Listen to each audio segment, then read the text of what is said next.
Okay, now recording.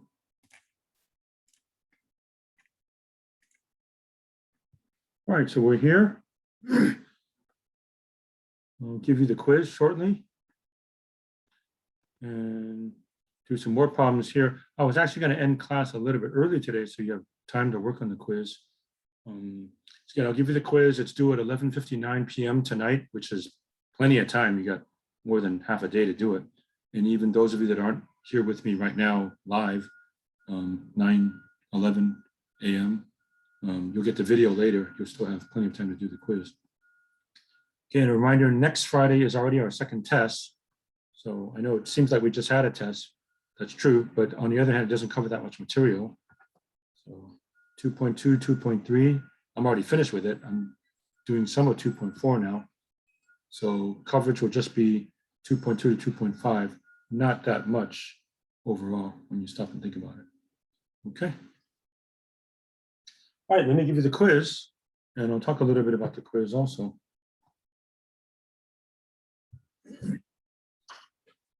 Okay, so if you're with me synchronously right now, you can take a screenshot or take a picture on your cell phone, or you can just watch the video later. And here we go. Sketch the graph of y equals x squared minus 4, and also y equals absolute value of x squared minus 4. Okay, look back at the examples that we did. Should not be that hard. I'll even help you a little bit. You should know what y equals x squared looks like, right? Standard parabola opening up. And then what does that minus 4 do, right? So take your translation rules, move it somewhere. And then after that, what happens when you have absolute value, right? When you have an absolute value, you're never going to get any negatives, which means any graph that's below the x-axis bounces up above the x-axis, because you know you're not going to have anything down here, right? So I'll even go ahead and tell you, once you have absolute value, you can't have anything here, right? Impossible.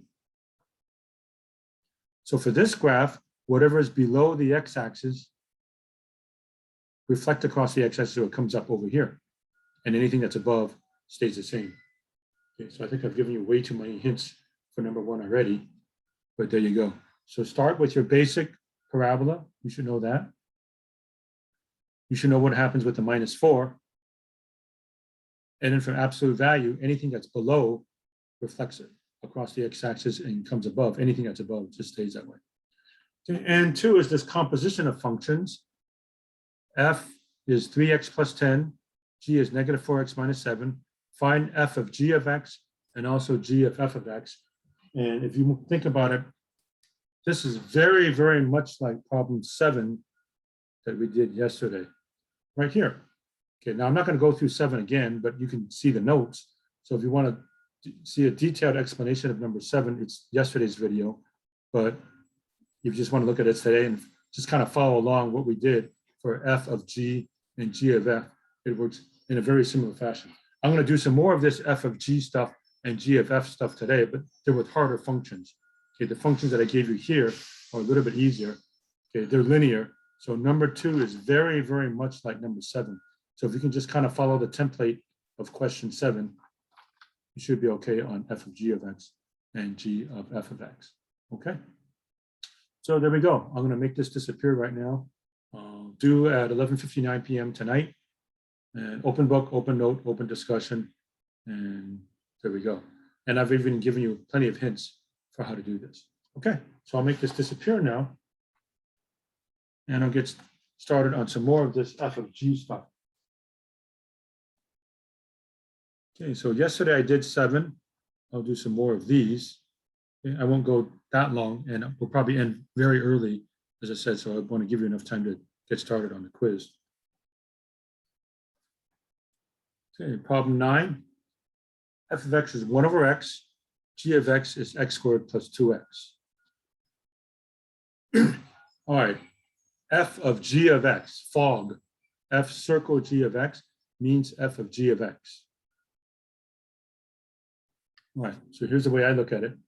By order of operations, what do I do first, f or g? I do g, innermost, which means copy f, copy left paren, copy right paren, f, left paren, right paren. I'm not even going to touch it. I'm supposed to do the inside first. So leave alone f, left paren, right paren, f, left paren, right paren. Okay. Then I see g of x. So the next step is leave alone f, left paren, right paren, but put in place of g of x what it's equal to. What is it equal to? X squared plus 2x. Now I apply the function f. And maybe it's better to just cover it up. Cover it up. F is basically the reciprocal function. Whatever is behind my finger, 1 over that. So suppose behind my finger was 3. You would go 1 over 3, 1/3. Suppose it was -10. You would go -1/10. Suppose behind my finger was W. You would just go 1 over W. Suppose behind my finger was a mess. You would say 1 over the mess. There it is. I do have a mess. 1 over the mess. 1 over x squared plus 2x. Okay, then it asks for the domain. Well, we have a denominator here, right? So I just have to make sure the denominator is not equal to 0. So set the denominator, x squared plus 2x equal to 0. Factor out the x. So x equals 0 or x equals -2 are my forbidden values. Those are the values which make the denominator 0. So for the domain, it's everything besides these two. So I'm going to write it as so domain, all real numbers minus the set consisting of 0 and -2. And since I'm just listing an order, I'm listing on some numbers. You don't have to put these in order from smallest to largest, although it's not wrong. So you might say, well, I'm supposed to put -2 and then 0. No, it's just a list. So if it's just a list, it doesn't have to be a first number, second number, and so on. So you could put -2, 0, or 0, -2. You don't care though if we like write it out, right? Like, I mean, in an interval, or would you prefer us to write it like this? You mean like this, as opposed to the negative infinity stuff? Yeah. Yeah, I definitely do not prefer the negative infinity. I don't think you do either. And you can't tell right away what it means. If you say what, negative infinity, -2, union -2, 0, union 2, 0 to infinity. Some of you don't even know what I'm talking about, which makes sense. Even if I wrote that out loud, it's not clear what it means. This is very clear. All real numbers, throw out 0, throw out -2. So you should write it like this. Okay. Okay, G circle F, golf. Well, that means G of f of x. So once again, order of operations. I do what's inside. Leave alone G, left paren, right paren. So leave alone G, left paren, right paren. Replace f of x with what it's equal to. What is f of x equal to? 1 over x.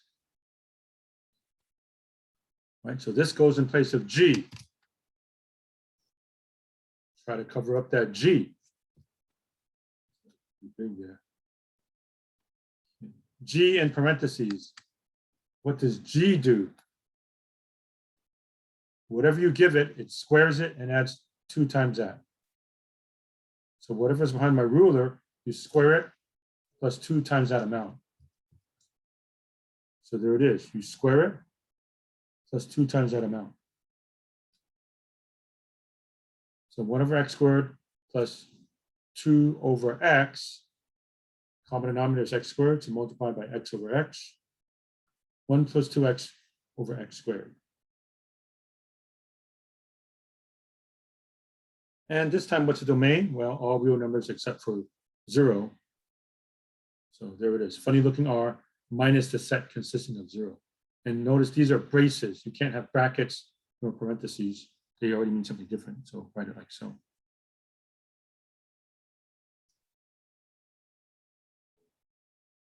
Okay, and 11 is a little bit harder for the domain at least, but similar theme.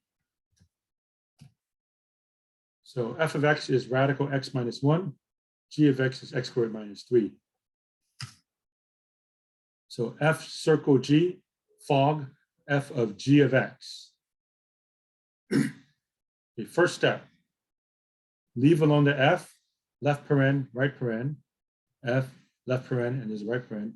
But instead of writing g of x, I'm going to write what it's equal to. X squared minus 3.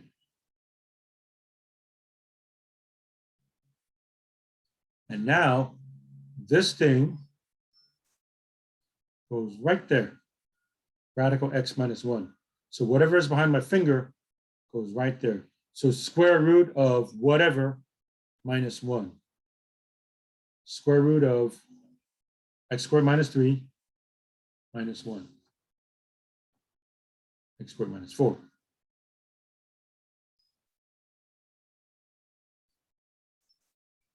All right, domain for this is trickier. It's something that we did before, which was the reason why we spent so much time on that stuff. How do you find a domain? Well, I already know there's a square root, right? So if I have a square root, that has to be greater than or equal to 0. So x squared minus 4 greater than or equal to 0. So we play this game again. Factor x plus 2, x minus 2 greater than or equal to 0. Boundary numbers are -2 and +2. Closed circle, closed circle. Pick a number here, here, and here. Okay, -2 would give me a true statement. +2 would give me a true statement. All right, so I plugged in -3, 0, and 3. Okay, so -3. -3 plus 2, -1 is a negative. -3 minus 2, -5 is a negative. Negative times a negative is a positive. Is a positive greater than or equal to 0? Yes, that's true. Shade that in. Okay, 0. 0 plus 2, positive. 0 minus 2, negative. Positive times a negative, negative. Negative greater than or equal to 0? No, that's false. So don't shade in region 2. And region 3, plug in 3. 3 plus 2, positive. 3 minus 2, positive. Positive times positive, positive. Positive greater than or equal to 0, that's true. So my domain is -infinity to -2 bracket, union bracket 2 to infinity.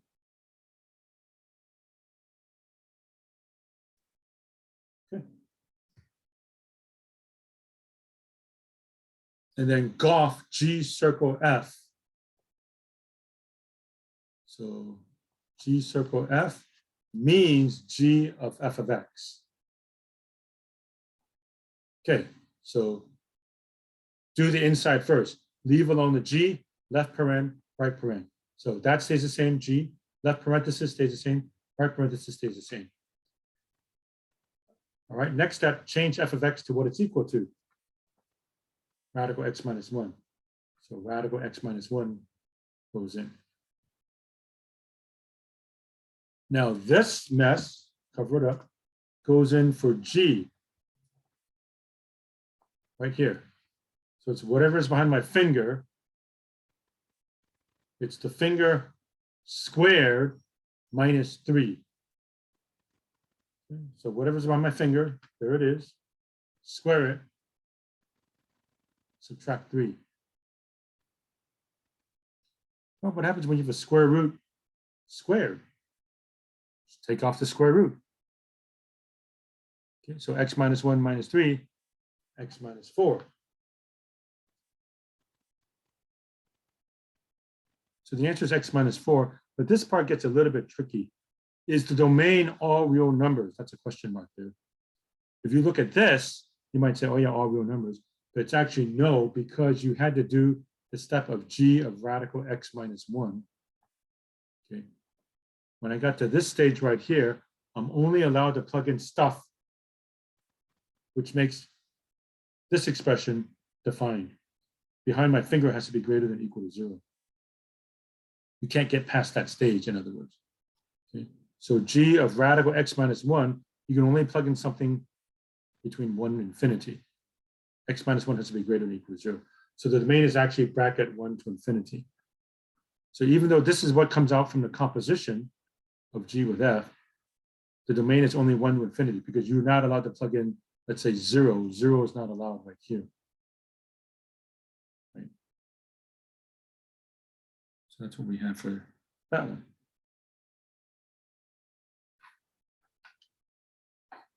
Okay. And let's see. 13 is much harder.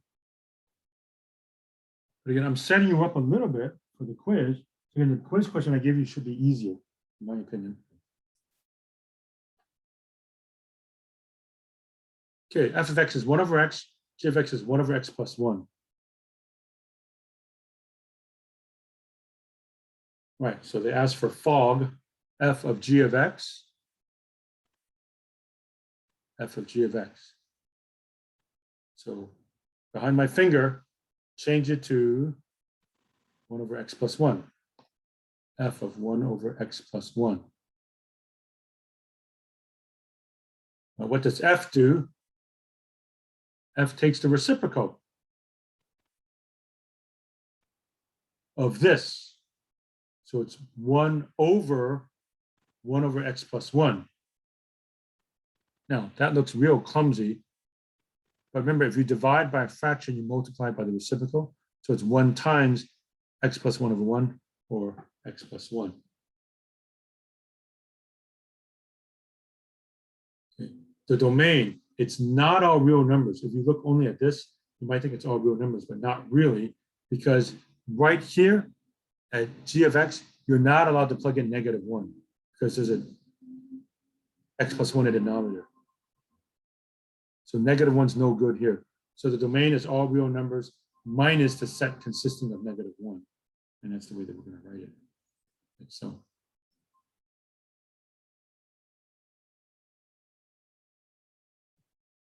Then the other way around, golf, g circle f of x means g of f of x.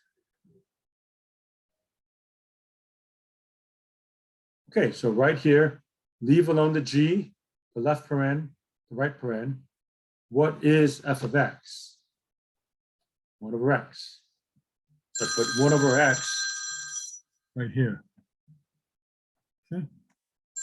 Right there, I put 1 over x. Sorry. And now, what does g do? G goes 1 over x plus 1.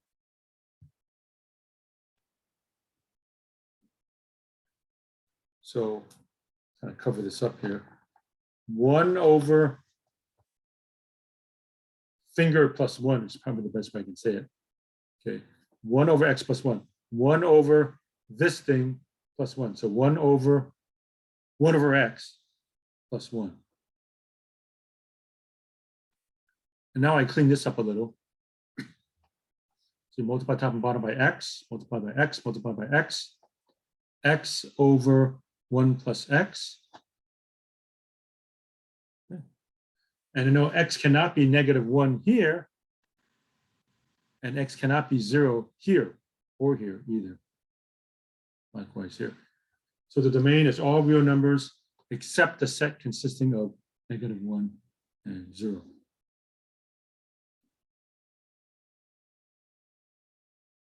Okay. And folks, I know it's only about 9:30. I was going to stop there so you have time to work on the quiz. Okay, so I've shown you this f of g and g of f stuff. Your quiz is very, very similar to that. Okay, for question 2 at least.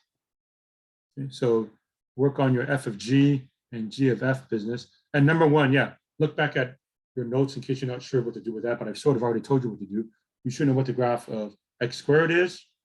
Then x squared minus 4 moves it.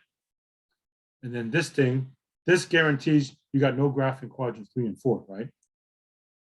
Okay, so anything that was above the x-axis, leave it alone. Anything that's below bounces over to quadrants 1 and 2. And then f of g, do just like we did here. In fact, the closest one to the second question is in problem 7 because it's linear. So if you just follow the template for 7, I think you should be okay for that one. Okay.